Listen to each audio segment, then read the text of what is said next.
Everyone, जय श्री राम। ये है मेरा फर्स्ट DIY और इसमें मैंने बनाए हैं गवर माता और ईसर जी। इसको बनाने के लिए मैंने लिया है फॉइल पेपर। फॉइल पेपर को इसलिए लिया है क्योंकि इसको मोल्ड करना बहुत इजी होता है और कम से कम क्ले का यूज होता है और मेरे पास वैसे भी क्ले कम थी तो इसके लिए बेस बनाना बहुत सही था। आप चाहें तो फॉइल पेपर में भी बेस डाल सकते हैं, उसके लिए वायर यूज़ कर सकते हैं। नेक्स्ट कभी भी मैं वीडियो बनाऊंगी फॉइल पेपर से तो मैं उसमें आपको ज़रूर बताऊंगी कि फॉइल पेपर में आप वायर डाल के किस तरह से आप यूज़ कर सकते हो। मैंने सच में बहुत फॉइल पेपर वेस्ट किया है बट फिर भी इसका रिज़ल्ट बहुत अच्छा आया तो मैं बहुत खुश हूँ कि ये इतना जो वेस्ट हुआ है मेरे कुछ तो काम आया ही है। पहले मैं जब भी क्ले से कुछ भी बनाती थी तो मैं हमेशा फॉइल पेपर को ही यूज़ करती थी बेस के लिए, क्योंकि उसमें क्ले कम से कम यूज़ होता है। और जब भी मैं करती थी तो मैं फॉइल पेपर जो यूज़ किया हुआ होता है मैं वही संभाल के रखती थी, मैं वही यूज़ करती थी। लेकिन यहाँ अभी हमारे गणगौर माता का काम है तो मैं ऐसे यूज़ किया हुआ फॉइल पेपर तो मैं काम में नहीं ले सकती, तो इसलिए मुझे फ्रेश यूज़ करना पड़ रहा है। आप देख सकते हैं कि बातों ही बातों में हमारा पूरा बेस रेडी हो चुका है। ये आप देख लीजिए, गणगौर माता और ईसर जी पूरे रेडी हो चुके हैं, इनका बेस ऑलमोस्ट तैयार है। अब हम यूज़ करेंगे क्ले। यहाँ मैंने यूज़ किया है फेविक्राइल का मोल्ड क्ले। इसमें 2 पाउच आते हैं, उन दोनों को मिक्स करना होता है। मिक्स करने के लिए मैंने टैल्कम पाउडर यूज़ किया है क्योंकि ये हाथ पे चिपके ना, इसके लिए, नहीं तो ये हाथ पे चिपक जाते हैं तो बहुत मुश्किल से उतरता है।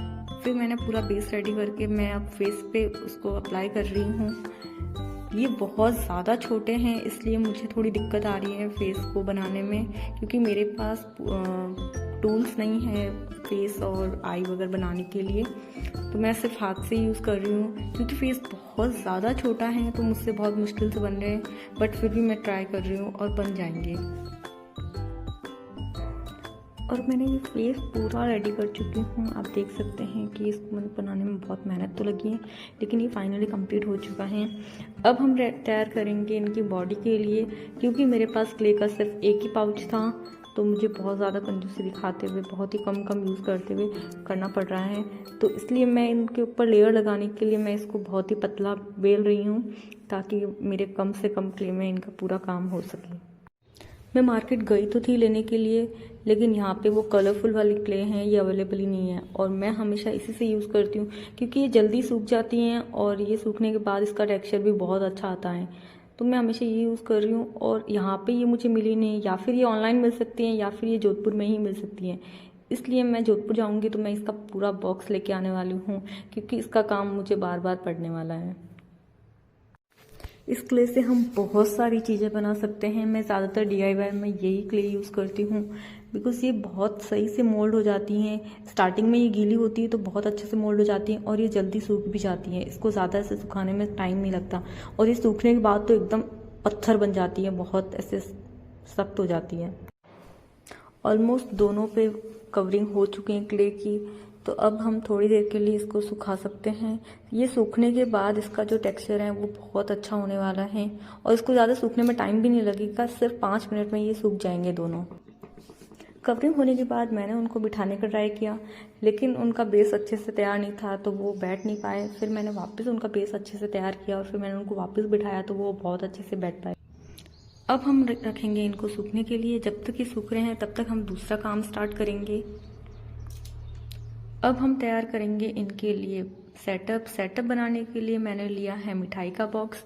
मिठाई के बॉक्स को अंदर से पूरा भरने के लिए मैंने एक कार्डबोर्ड लिया है जिसको कट करके उसके पीसेस बना के मैं उसको अंदर सेट कर दूंगी ताकि उसका जो बेस है वो थोड़ा ऊपर हो जाए। और कार्डबोर्ड को कवर करने के लिए मैंने लिया है ग्रास डोरमेट। अब इसको मैं मेज़रमेंट के अकॉर्डिंग कट करूँगी। मैंने दोनों तरफ से इसका मेज़रमेंट ले लिया है, अब मैं इसको कट करूँगी। सच में कट करना बहुत मुश्किल था क्योंकि ये बहुत ज़्यादा हार्ड था तो मुझे बहुत टाइम लग गया। और ये क्या, बीच की वीडियो तो है ही नहीं। अरे यार, मैं अकेले शूट करती हूँ तो बीच का पूरा वीडियो स्किप हो चुका है जिसमें मैंने इसके ऊपर रेड कलर का फैब्रिक चिपकाया था, तो वो पूरा वीडियो स्किप हो चुका है। उसके लिए सो सॉरी गाइस। वैसे ये काम इजी ही था, उसमें ज़्यादा कुछ मुश्किल नहीं था। मैंने इसकी बॉक्स के मेज़रमेंट के अकॉर्डिंग एक फैब्रिक कट किया और उसको पूरा कंप्लीट उसको चिपका दिया। फिर मैंने एक ग्रीनरी का जो था वो कट किया हुआ था, मैंने उसको वापस चिपकाया इसके अंदर और मेरे पास एक छोटा सा ट्री प्लांट जैसा कुछ था, मैंने उसको भी चिपका दिया। मेरे पास जितनी भी बची कुछ लेसेस होती हैं मैं उसको संभाल के रखती हूँ ताकि वो मेरे कहीं ना कहीं काम आ जाए। अब मैं लगाऊंगी ये जिगजैग वाली लेस, इसके टॉप पे लगाऊंगी। इसके लगाने के बाद इसका पूरा लुक ही चेंज हो जाता है, इसलिए ये मुझे बहुत ज़्यादा पसंद है और मैं सबसे ज़्यादा ये यूज़ करती हूँ। अभी मेरे पास बहुत ही कम चीज़ें हैं, लिमिटेड चीज़ें ही हैं मेरे पास, क्योंकि मेरा सारा सामान जोधपुर में है और फिर भी मैं कहीं ना कहीं जाती हूँ तो मैं ये चीज़ें साथ में रखती हूँ। कहीं ना कभी किसी चीज़ बनाने की ज़रूरत पड़ गई तो मैं और मैं सामान कहाँ से लाऊंगी, क्योंकि यहाँ के मार्केट में इतनी अच्छी चीज़ें नहीं मिलती हैं जितनी जोधपुर में मिलती हैं।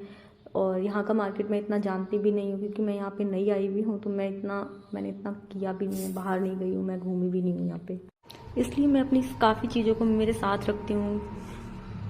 और आप देख सकते हैं कि मेरे पास बहुत सारी ऐसी चीज़ें हैं जो मैं ऐसे देखती हूँ तो मेरे पास बहुत सारी ऐसी चीज़ें मिल जाती हैं। अभी आप देख सकते हैं ये मेरे पास एक MDF बोर्ड का मैंने बहुत पहले बनवाया था मेरी शादी के टाइम पैकिंग के लिए, तो उसका मैंने यूज़ किया ही नहीं। अब ये बच गया तो मैं यहाँ पे लेके आ गई थी, तो अब मैंने इसको यूज़ किया है इस तरह से। ये सच में ऐसे बहुत ज़्यादा सुंदर लग रहा था, तो इसके ऊपर कलर भी नहीं किया हुआ था, तो मुझे इसके ऊपर करना पड़ेगा सबसे पहले कलर। तो कलर करने के लिए मैं यूज़ कर रही हूँ सबसे ज़्यादा ये फैब्रिक कलर ही यूज़ करती हूँ।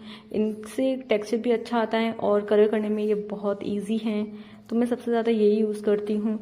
तो इनको मोर में कलर करने के लिए मेरे पास ऐसे मोर की कोई आइडियाज़ तो नहीं है बनाने की, तो फिर मैंने पिक्चर देख के थोड़ा रेफरेंस इमेज तो देखनी ही पड़ेगी, अदरवाइज़ तो मैं ऐसे बना नहीं सकती, क्योंकि मुझे बनाने में बहुत टाइम हो चुका है। 2 साल बाद मैंने ब्रश हाथ में लिया है, तो मेरे प्रैक्टिस ऑलमोस्ट छूटी हुई है, तो मेरे को इसको बनाने में थोड़ा टाइम भी लगा था। और मुझसे इस बार सच में इतनी घटिया ड्राइंग हुई है ना, मैं ऐसे सोच रही थी कि यार इतना घटिया ड्राइंग तो मैं कभी करती पहले भी नहीं थी, लेकिन फिर भी मैंने बना दिया। वैसे बनने के बाद तो ये सुंदर लग रहा था, इतना बुरा भी नहीं लग रहा था, पर ठीक है, काम चलाऊ काम बन गया मेरा। मेरे पास कोई रिकॉर्डिंग करने वाला नहीं है, तो फिर मैं स्टिक का यूज़ करके खुद ही बनाती हूँ वीडियोस। तो मैंने स्टार्टिंग से लेकर, मुझे इसको बनाने के लिए कम से कम 4 घंटे लगे थे, तो मैंने पूरा 4 घंटे का वीडियो बनाया। फिर उस 4 घंटे की वीडियो को मैंने एक सिर्फ 10-12 मिनट के लिए मैंने उसको जब एडिट किया ना, तो उसमें भी मुझे बहुत टाइम लगा। इसके 2 दिन लग चुके हैं, उसको फिर वॉइस ओवर करने में भी बहुत टाइम लग गया मुझे, क्योंकि ये मेरी फर्स्ट वीडियो है, तो मुझे बिल्कुल भी नॉलेज नहीं है इसको कैसे एडिट करना है, कैसे क्या करना है। फिर दोनों पिकॉक में कलर हो चुका है। अब हम करेंगे ईसर जी की पगड़ी को तैयार। इसके लिए मैंने एक कान्हा जी की पगड़ी ली है, इसके ऊपर जो मोरपंख था वो मैंने हटा दिया और मैंने इसके ऊपर लगाया है एक किलंगी, जो कि बहुत ज़्यादा सुंदर लग रही थी। आप देख सकते हो कितनी सुंदर लग रही है, छोटी सी। अब हम करेंगे इनके ऊपर कलरिंग का काम। कलरिंग कर रही हूँ मैं वाइट और येलो कलर को मिक्स करके, ना ज़्यादा वाइट है और ना ही ज़्यादा येलो है, तो ये कलर बहुत ज़्यादा सुंदर लगता है। ज़्यादातर गणगौर पे यही कलर किया हुआ होता है, या फिर पिंकी स्टोन भी किया हुआ होता है, बट मुझे ये ज़्यादा अच्छा लग रहा था तो मैं ये कर रही हूँ। फिर मैंने किया इनके बालों पे कलर। बालों को मैंने ब्लैक करने के बाद, वैसे मुझसे ये फीचर्स इतने अच्छे नहीं बन रहे थे, लेकिन फिर भी मैंने बना लिए, क्योंकि मेरे पास जो ब्रश था अवेलेबल था वो बिल्कुल भी अच्छा नहीं था, वो थोड़ा थिक था, इसके लिए उनके ना आईब्रो अच्छे बन पाए और ना ही आँखें, बट फिर भी अच्छे लग रहे थे। क्योंकि मैं इलस्ट्रेशन बनाती थी तो मुझे नॉलेज है कि बहुत ज़्यादा छोटे आई और लिप्स वगैरह कैसे बनाने हैं, तो फिर मैंने जो बनाए वो ऐसे अच्छे लग रहे थे, इतने बुरे नहीं लग रहे थे। लेकिन मेरी गणगौर जो है वो बहुत ज़्यादा सुंदर लग रही थी और मेरे ईसर जी भी बहुत ज़्यादा सुंदर लग रहे थे। कलरिंग करने के बाद मैंने इनके बनाए कपड़े। कपड़े बनाने का काम मेरा फेवरेट है, क्योंकि मैं एक फैशन डिज़ाइनर हूँ, तो ये काम मुझे सबसे ज़्यादा पसंद है। इसके लिए मैंने दोनों, क्योंकि इनकी बॉडी बहुत ज़्यादा छोटी थी तो मैं पिन से इनको टक नहीं कर सकती थी, इसलिए मैंने सुई धागे से ही इनको स्टिक किया, ताकि वो बार बार खुले भी नहीं, क्योंकि पिन बड़ी होती है इनकी बॉडी पे, वो अटक भी नहीं सकती, इसलिए मैंने इनको सुई धागे से ही अटैच किया। अब मैं बना रही हूँ गौर माता के लिए लहंगा। लहंगा बनाने के लिए मैंने बॉर्डर पे लगाई है एक लेस, और लेस मैंने लगाई है फैब्रिक ग्लू से, और अब उसके ऊपर ही मैं लगा रही हूँ एक पतली सी लेस, जिससे उसके बॉर्डर का लुक बहुत ही अच्छा आया था और वो बहुत ज़्यादा सुंदर लग रहा था। फिर मैंने किया लहंगे को साइड में से पूरा अच्छे से स्टिच किया, फिर ऊपर से उसको गैदर या फिर प्लीट्स बोल सकते हो, उसको प्लीट्स वगैरह किया, क्योंकि ये बहुत ज़्यादा छोटा था तो वो बहुत छोटे छोटे गैदर्स आए। फिर मैंने गवर माता के ऊपर ही उनको स्टिच कर दिया। फिर मैंने उनके लिए चुनरी पहले ही बना के रेडी रखी थी, तो मैंने उनके लिए वो चुनरी को भी सुई धागे से ही अटैच किया, क्योंकि पिन वैसे भी मैं नहीं लगा सकती थी, तो वो सुई धागे से ही अटैच किया था मैंने उसको। और आगे का जो पल्लू था वो उसको आगे रखा, और जो पीछे का जो पल्लू था मैंने उसको फ्री ही रखा, ताकि वो ऐसे फ्री ही बहुत ज़्यादा सुंदर लग रहा था। दोनों का ड्रेसअप रेडी हो चुका है। अब मैं इनके लगाऊंगी मेहंदी। मेहंदी के लिए मैंने यूज़ किया है रेड कलर। दोनों के हाथों में मैंने रेड कलर से ही मेहंदी लगाई है। देखो बहुत सुंदर लग रहा है।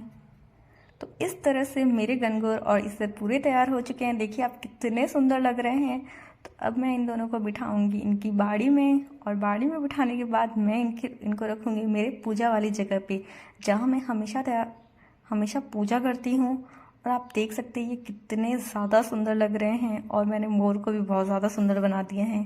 तो मेरे गौरी सर कैसे लग रहे हैं आप प्लीज़ कमेंट सेक्शन में ज़रूर बताएं। और इस तरह मेरा होता है ये फर्स्ट DIY कंप्लीट। और मेरे चैनल को सब्सक्राइब करना ना भूलें। Okay bye, thank you.